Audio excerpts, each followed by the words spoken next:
أغرب مواقف للحيوانات. أول موقف هو الراجل ده كان عايز يبوظ خطة القطة. طب ليه كده؟ طيب ليه يعني؟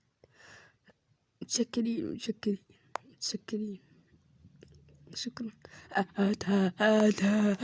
هاتها ايوه دي هاتها. ايه ده حد بيصورنا؟ مين دول؟ اهم هناك. ايه الندالة دي؟